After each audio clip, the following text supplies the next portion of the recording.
Guys അപ്പോൾ രാത്രി 12 മണി കഴിഞ്ഞിട്ടുണ്ട്. ചങ്ങലയുടെ സൗണ്ട് കേട്ട് പുറത്ത് വന്ന് നോക്കിയപ്പോഴേക്കുമാണ് ഇത് ആന പോകുന്നത് കണ്ടത്. അപ്പോൾ രാത്രി ഒരു ആനയാണ് പോയത്. രാവിലെ ആയപ്പോഴേക്കും ഇതേ റാലി പോലെ പുറകിൽ ആനകൾ അങ്ങനെ പോയിക്കൊണ്ടിരിക്കുകയാണ്. അപ്പോൾ നമ്മുടെ അമ്പലത്തിൽ ഉത്സവത്തിന് വേണ്ടിയിട്ട് വരുന്ന ആനകളാണ്.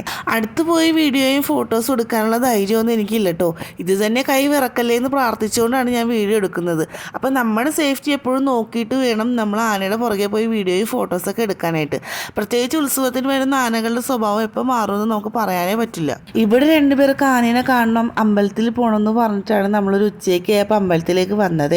എന്നിട്ട് ആനേനെ കണ്ടതോടെ മിനിഹ എൻ്റെ പുറകിൽ ഒളിച്ചിരിപ്പായി. ഞാൻ എന്തിനാ മോനെ ഒളിക്കുന്നത്, പേടിക്കണ എന്തിനാന്ന് ചോദിച്ചതും എനിക്ക് പേടിയില്ല എന്ന് കാണിക്കാനായിട്ട് അവൾ എന്തൊക്കെയോ ആക്ഷനുകളും ചോദ്യങ്ങളൊക്കെ എന്നോട് ചോദിച്ചുകൊണ്ടിരിക്കുകയാണ് കേട്ടോ. പിന്നെ ഇവളെ പറഞ്ഞിട്ടും കാര്യമില്ല, ഇവളെക്കാട്ടിലും പേടിച്ചിട്ട് തന്നെയാണ് ഞാൻ അവിടെ നിൽക്കുന്നത്. ഇവർക്ക് മുന്നിൽ പേടിയില്ലാതെ കാണിക്കാനായിട്ട് ധൈര്യമെല്ലാം അഭിനയിച്ച് അങ്ങനെ നിൽക്കുകയാണ്. അമ്പലത്തിൽ രാവിലത്തെ ചടങ്ങുകളൊക്കെ കഴിഞ്ഞിട്ട് അതേ ആനകൾ ഇവിടെ അങ്ങനെ വിശ്രമിക്കുകയാണ്. 5 ആനകളാണ് നമ്മുടെ പറമ്പിൽ ഇപ്പോൾ ഉള്ളത്. 7 ആനകളാണ് മൊത്തം അമ്പലത്തിലുള്ളത്. അങ്ങനെ കുറച്ച് നേരം അവിടെ നിന്ന് ആനേനെ കണ്ടു കഴിഞ്ഞപ്പോൾ ഞാൻ പറഞ്ഞു, മോനെ പോയിട്ട് നമുക്ക് വൈകിട്ട് വരാമെന്ന് പറഞ്ഞ് വീട്ടിലേക്ക് പോകുന്ന വഴിയാണ് കേട്ടോ അതിലൊരു ആനേനെ ദേ ഇവിടെ കുളിപ്പിക്കുന്നത് കാണുന്നത്. അപ്പോൾ അതൊക്കെ അങ്ങനെ നമ്മൾ കുറച്ച് നേരം നോക്കി നിന്ന്. അപ്പം മിൻഹയ്ക്ക് പേടിയായിട്ട് മിൻഹ ഗേറ്റിൻ്റെ അവിടെ കൂടി ഒളിഞ്ഞ് നോക്കുകയാണ് കേട്ടോ. അങ്ങനെ കുളിസീനൊക്കെ കണ്ടിട്ട് നമ്മൾ നേരെ വീട്ടിലേക്ക് പോയിട്ടാ. കുറച്ച് നേരം കഴിഞ്ഞപ്പോൾ ബഹളങ്ങളൊക്കെ കേട്ട് പുറത്തേക്ക് ഇറങ്ങി നോക്കിയപ്പോഴേക്കുമാണ് പകൽപൂരത്തിനായിട്ട് ആനകൾ ഇതേ ഓരോന്നായിട്ട് പോകുന്നത്. ഇതുപോലെ മുകളിൽ നിന്ന് എത്തി നോക്കാൻ മാത്രമേ ധൈര്യമുള്ളൂ. താഴെ പോയി നിന്ന് നോക്കാനുള്ള ധൈര്യം ഇല്ലാത്തതുകൊണ്ട് നമ്മൾ ആ പരിപാടിക്ക് നിന്നില്ല. ഇവിടെ നിന്ന് വ്യക്തമായിട്ടും സമാധാനമായിട്ടും നമുക്ക് ആനകളെ കാണാം. അതുകൊണ്ട് താഴേക്ക് പോകാനും നിന്നില്ല.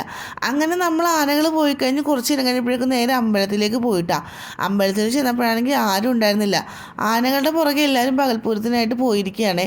അതിൻ്റെ ഒപ്പമാണ് അമ്പലത്തിലേക്ക് എല്ലാവരും തിരിച്ചു വരുള്ളൂ. ഇവർ രണ്ടാളും ഉള്ളതുകൊണ്ട് നമുക്ക് ആനകളുടെ അടുത്തേക്ക് പോയി അതിൻ്റെ കൂടെ വന്ന് പോലൊക്കെ ഇച്ചിരി റിസ്ക് ഉള്ള കാര്യമാണ്. അപ്പോൾ അതുകൊണ്ട് നമ്മൾ അമ്പലത്തിൽ വന്ന് പകൽപൂരത്തിനായിട്ട് വെയിറ്റ് ചെയ്ത് നിൽക്കുകയാണ്. അമ്പലത്തിൽ കുറച്ചാളുകളൊക്കെ ഉണ്ടെങ്കിലും ഉത്സവത്തിൻ്റെ തിരക്കുകളൊക്കെ ആയി വരുന്നതേ ഉള്ളൂ. അപ്പോൾ നമ്മൾ ചുറ്റിനും നടന്ന കാഴ്ചകളൊക്കെ ഓരോന്ന് കാണുകയാണ്. അപ്പോൾ ഇതുവഴി പോകുമ്പോൾ പശുവിൻ്റെ കരച്ചിൽ കേട്ട് ഗോശാല എന്നൊക്കെ ഉണ്ടെന്ന് പറഞ്ഞു കൊടുക്കുന്നുണ്ടെങ്കിലും ഇപ്പോഴാണ് പശുവിനെ കാണുന്നത് കേട്ടോ. അപ്പോൾ അതേ പടക്കത്തിനായുള്ള കാര്യങ്ങളൊക്കെ അവർ ചെയ്തുകൊണ്ടിരിക്കുകയാണ്. പടക്കങ്ങളൊക്കെ സെറ്റ് ചെയ്തുകൊണ്ടിരിക്കുകയാണ്. കളിപ്പാട്ടക്കടകളൊക്കെ കുറച്ചേ ഉള്ളൂ കേട്ടോ, കളിപ്പാട്ടങ്ങൾ ഒരുപാടുണ്ട്. അങ്ങനെ നമ്മൾ അതൊക്കെ നോക്കി നിൽക്കുമ്പോഴേക്കുമാണ് ബീച്ചിൽ കപ്പലണ്ടി വിൽക്കുന്നത് ഈ അപ്പാപ്പനെ കാണുന്നത് കേട്ടോ. അവിടെ നിന്ന് തള്ളിക്കൊണ്ട് വരുന്നത് കണ്ടിട്ടുണ്ടായിരുന്നു. ഇപ്പോഴാണ് ആളിവിടെ എത്തിച്ചേർന്നത്. അങ്ങനെ കുറച്ച് നേരത്തെ കാത്തിരിപ്പിന് ശേഷം ദേ അമ്പലത്തിലേക്ക് പകൽപൂരം എത്തിക്കൊണ്ടിരിക്കുകയാണ്. അത് വന്നപ്പോൾ തന്നെ ഈ ഒരു ചിമ്പാൻസിനെ കണ്ടിട്ടാണ് പേടിക്കുന്നത്. അതിങ്ങനെ നമ്മളുടെ അടുത്ത് വന്ന് ചാടുമ്പോഴേക്കും നമ്മൾ പേടിച്ചോടുകയാണ് കേട്ടോ. അതിനകത്ത് മനുഷ്യനാണെന്നൊക്കെ നമ്മുടെ മനസ്സിലുണ്ടെന്നെങ്കിലും ഇതിനെ കാണുമ്പോഴും അത് നമ്മുടെ അടുത്തേക്ക് വരുമ്പോഴും നമ്മൾ പേടിച്ച് പോവുകയാണ്. ചിമ്പാൻസി, ഗൊറില്ല, പിന്നെ പോളാ ബെയറും എലിഫൻറ്റും ആണ് കേട്ടോ രൂപങ്ങളൊക്കെ ആയിട്ട്, അനിമൽസിൻ്റെ രൂപങ്ങളൊക്കെ ആയിട്ടുള്ളത്. അപ്പോൾ അതിൽ പോളാർ ബെയർ വലിയ പ്രശ്നമില്ല. അതിങ്ങനെ ചെറുതായിട്ട് ഇങ്ങനെ ഓടി വരുമ്പോഴേക്കും നമുക്ക് വലിയ പ്രശ്നമൊന്നും ഇല്ലാണ്ട് അത് പോകും. പിന്നെ ആനയും നമ്മളെ പേടിപ്പിക്കുന്നൊന്നുമില്ല കേട്ടോ.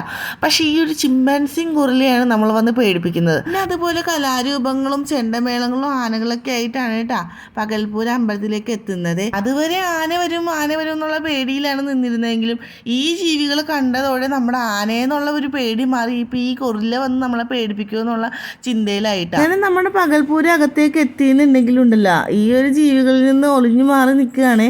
ഈ സാധനം വന്ന് പേടിപ്പിക്കുന്നത് കാരണം ഇവർക്കും പേടിയായിട്ട് കരച്ചിലും ബഹളമൊക്കെ ആയി. എങ്കിലും കുറച്ച് നേരം കഴിഞ്ഞപ്പോൾ മേറലിന് ഇതിനെ കണ്ടാൽ മതിയെന്നും ആയിട്ടാ. ഇങ്ങോട്ട് നോക്കിയാൽ നമ്മുടെ ആനകൾ ഇതേ നിരന്ന് ഓരോന്നായിട്ട് നിൽക്കുകയാണ്. വരിയായി വന്ന് നിരന്ന് അവർ പറഞ്ഞ സാധനങ്ങളിലായിട്ട് നിൽക്കുകയാണ്. അതിനിടയിൽ അവർ ഓരോ ആനകളുടെയും പേര് പറയുന്നുണ്ടായിരുന്നു. മണിശ്ശേരി കർണൻ, പൊന്നുമടത്തിൽ ലക്ഷ്മിക്കുട്ടി എന്ന് പറയുന്ന പോലെ പേരുകളൊക്കെ ഓരോന്ന് വിളിച്ച് പറയുന്നുണ്ടായിരുന്നു. പക്ഷെ നമുക്കതങ്ങനെ മനസ്സിലായില്ല. അതിനിടയിൽ ഇവിടെ ചിമ്പാൻസി വന്ന് എന്നുള്ളതിൻ്റെ പേടിയിലുമാണ് നമ്മൾ നിന്നിരുന്നത്. അവരങ്ങനെ വന്ന് പേടിപ്പിച്ചുകൊണ്ടിരിക്കുകയാണ് കേട്ടോ. പേടിക്കൽ മാത്രമല്ല, നമ്മൾ പേടിക്കുമ്പോൾ നാണക്കേടാണല്ലോ എന്ന് ഓർത്തിട്ടാണ് കൂടുതലും അവിടെ നിന്ന് ഒഴിഞ്ഞു മാറി നിൽക്കുന്നത്.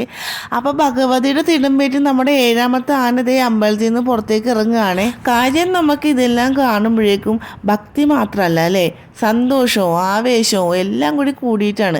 എന്നാൽ ആനയ്ക്ക് പെട്ടെന്ന് ഉണ്ടാവുന്ന ആ ഒരു മാറ്റം നമ്മുടെ ഈ സന്തോഷങ്ങളെല്ലാം പെട്ടെന്നാണ് ഇല്ലാണ്ടാവുന്നത്. അത്ര നേരം പാപ്പാൻ പറയുന്നത് അനുസരിക്കുന്ന ഒരു അനുസരണയുള്ളൊരു കുട്ടീനെ പോലെ തന്നെയാണ് അത് നടന്നു പോയിട്ടുണ്ടാവുന്നത്. പെട്ടെന്ന് അതിൻ്റെ സ്വഭാവങ്ങൾ മാറി മറിഞ്ഞു പോകുന്നതും നമുക്ക് കാണാം. അനുസരണയുള്ള കുട്ടികളായി മാറാനായിട്ട് പാപ്പാന്മാർ ചെയ്യുന്ന ഓരോ കാര്യങ്ങളും കാണുമ്പോൾ നമുക്ക് വിഷമം തോന്നാറുണ്ട് അല്ലേ. ആനകളോട് പാപ്പന്മാർക്ക് ഇഷ്ടമുണ്ട്, അധികാരത്തിലാണ് ചെയ്യുന്നത് ഓർത്ത് നമുക്ക് എന്തായാലും സമാധാനിക്കാം. അങ്ങനെ നമ്മുടെ ഭഗവതിയുടെ തിടമ്പേറ്റി ആനയും ദേ ഈ നിരയിലേക്ക് എത്തിച്ചേർന്നിട്ടുണ്ട് കേട്ടോ. അങ്ങനെ ഇന്ന ആന വന്നാലാണ് ഉത്സവത്തിന് പോവുള്ളൂ, എന്നാലാണ് കാണുള്ളൂ, അങ്ങനെ ഒന്നും എനിക്കില്ല കേട്ടോ. ഏത് കുഞ്ഞാനയായാലും ഒന്ന് കണ്ടാൽ കൊള്ളാമെന്ന് മാത്രമേ ഉള്ളൂ. അപ്പോൾ അതേ ഇവിടെ ചിമ്പാൻസിയും ദേ ഈ ഒരു എലിഫൻറ്റും നേർക്ക് നേരെയാണ്. അപ്പോൾ ഇത് ഉമ്മ വയ്ക്കുകയാണോ അതോ ദേഷ്യപ്പെട്ട് നോക്കുകയാണോ എന്നൊക്കെ ഞാൻ കുറേ നേരം നോക്കി. ഇവിടെ ഒരാളാണെങ്കിൽ പേടിച്ചിട്ട് മേത്ത് കയറി ഇരിക്കുകയാണേ. ആനയെ കണ്ട് പേടിക്കുന്നോ അതോ ഈ വക കാര്യങ്ങൾ കണ്ട് പേടിക്കണോ എന്നുള്ളൊരു കൺഫ്യൂഷനിൽ മാത്രമാണ് അവളെ. ഇവരെ കാണുമ്പോൾ ചെറിയൊരു ആശ്വാസമുണ്ട്. കാരണം അപ്പുറത്ത് ആനകളും ഉണ്ട്, ഇപ്പുറത്ത് ചിമ്പാൻസിയും ഗൊറില്ലയും എല്ലാം കൂടിയാണ്. അപ്പോഴാണ് മേറലിന് ആനയെ ഒന്ന് തൊടണമെന്ന് ആഗ്രഹം. അവൾ പറഞ്ഞത് അവൾക്ക് ചിമ്പാൻസിനെ തൊടണമെന്നാണ്. അവൾക്ക് പേടിയില്ല, പേടിക്കാനും വേണ്ട ഒരു ബുദ്ധി. എന്നാൽ എനിക്ക് പേടിയായിട്ടാണ് ഞാൻ അവിടെ നിന്ന് ഓടി പോകുന്നത്. ആനനെ തൊടിക്കുന്ന സമയത്ത് ഞാൻ ചിമ്പാൻസിയും ഗൊറില്ലയും എവിടെയാണെന്നാണ് നോക്കുന്നത്. അതാ വീണ്ടും നമ്മൾ ആനകളുടെ അടുത്തേക്ക് വന്നിരിക്കുകയാണ് കേട്ടോ. അപ്പോൾ ആനകളൊന്ന് ചെറുതായിട്ട് അനങ്ങുമ്പോൾ തന്നെ നമുക്ക് പേടിയാണ്. അധികം നേരം നമുക്കിങ്ങനെ നോക്കി നിൽക്കാനുള്ള ധൈര്യവും ഇല്ല കേട്ടോ. നമ്മൾ ഇതുപോലെ ആനകളുള്ള ഉത്സവത്തിന് പോകുമ്പോഴേക്കും പരമാവധി അകലം പാലിച്ച് നിൽക്കാൻ നോക്കുക. ആനയുടെ മുന്നിൽ പോയി ഇരുന്ന് ഫോട്ടോസും വീഡിയോസും എടുത്ത് ആനയെ ഡിസ്റ്റർബ് ചെയ്യിക്കുമ്പോഴേക്കാണ് ആനയുടെ ഭാഗത്തുനിന്ന് മോശമായിട്ടുള്ള കാര്യങ്ങളും ഉണ്ടാവുന്നത്. അപ്പോൾ ഇതേ നമ്മുടെ സ്റ്റേജ് നാടകത്തിനായിട്ട് റെഡി ആയിക്കൊണ്ടിരിക്കുകയാണ് കേട്ടോ. ലക്ഷ്മണരേഖ എന്നാണ് നാടകത്തിൻ്റെ പേര് കണ്ടത്. അങ്ങനെ കുറച്ച് നേരം ആനകളെയൊക്കെ കണ്ടിട്ട് നമ്മൾ വീട്ടിലേക്ക് പോവുകയാണ്. ഇവർ രണ്ടാളുള്ളതുകൊണ്ട് നമുക്ക് അധികം നേരം ഇതുപോലെ നിൽക്കാനായിട്ട് നമുക്ക് പറ്റില്ല. അപ്പോൾ വിശേഷങ്ങളൊന്നും തീരുന്നില്ല. ഇനിയും വിശേഷങ്ങളായിട്ട് വീണ്ടും വരാം. അപ്പോഴേക്കും ബൈ.